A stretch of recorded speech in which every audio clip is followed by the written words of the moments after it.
بەنسبەت هێرشکاری تورکیا ئێمە ئەوە باشە زانین کە تورکیا چەندین جار و چەندین ساڵە هێرشی ناڕەوا کاتە سەرگەلی کورد و بە تایبەتیش هەواڵانی گەلیلا و قەندیل و ڕۆژ هاوای نیشتیمان بەداخەوە ئێستا جۆرە هێرشکاریەکە هێرش دشی کەلتور و هونەر و ئەدەب و ڕۆشنبیری گەلی کوردیژەکە ئێمە ئەومان لەبیر نەچێ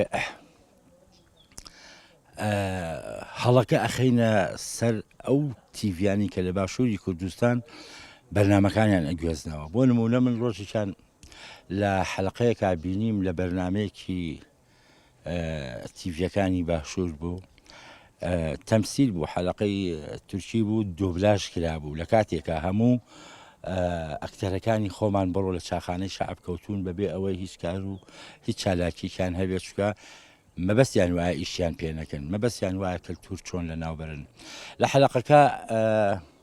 ئەبێ بە شەڕیان شتێکیان لێ ئەدزرێ ئەم دوعاایلەیە یەکێکیان بێکێکیانەڵێ بخوا پێم وایە یاخیە کوردەکانن یعنی لەناو حەلقەکە لە ناو هەولێرا لێ ئەدرێڵێ پێم وایە یاخیە کوردەکانن یعنی تاوانەکە و ناشرینکردنەکە ئەخاتە پاڵ کوردەکانی باکووری کوردستان لەگەڵەوەش بەداخەوە زۆر بەداخەوە ئەگەر هونەرمەندێکی کورد لە باکووری کوردستان گۆرانیە بە کوردی بڵێ یان ئیشێک بکە بە هەزاران ڕەدی ئەبێ و بە هەزاران کەس پەلاماری ئەدەن بەداخەوە لە عینی کاتە ئەو سەرۆکە ناسەرۆکانەی ئێمەش چەند پێشوازی لە هونەرمەندە تورکەکانەکەن و ئەیانهێنن هەروەکۆ ساڵە بینیتان برایم تاتڵسیان هێنا بوو کردبیان بە نخبەی هەموو باشووری کوردستان و ئەیان گەڕان و نازانم بینایەت و شتیان بەناوە کردبوو لەم ماوەشا کۆمەڵە چون هونەرمەندێکی تورکیان هێناوە لە ناو کوێ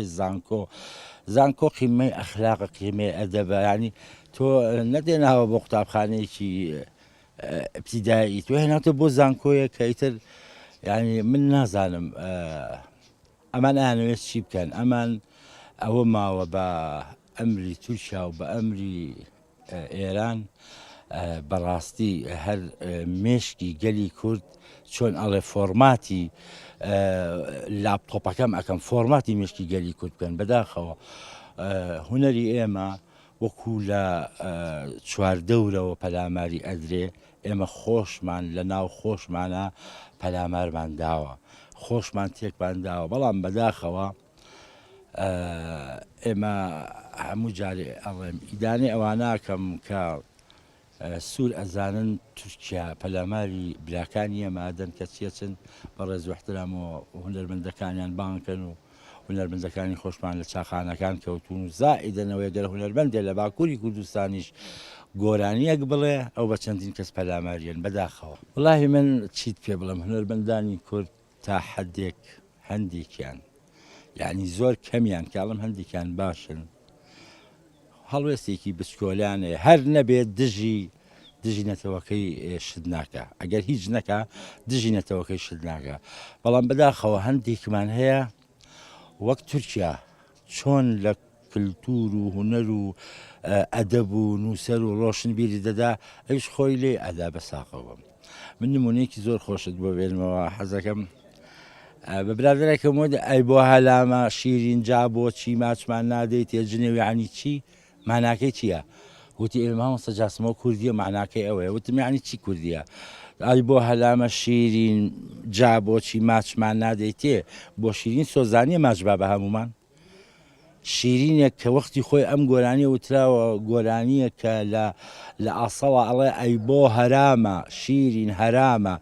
بەو دەسڕەی دەست کارم تەمامە یعنی ئەگەر دەسڕەکەی دەستی تۆم دەستکەوێ ئیتر من هەرا ناکەم و کارم تەمامە ئەم یەت لێرە لەگەڵ ڕێزم گۆرانەکەی تێکداوای ئەمەش هەر بەشێکە لەوەی کاکە ئەگەر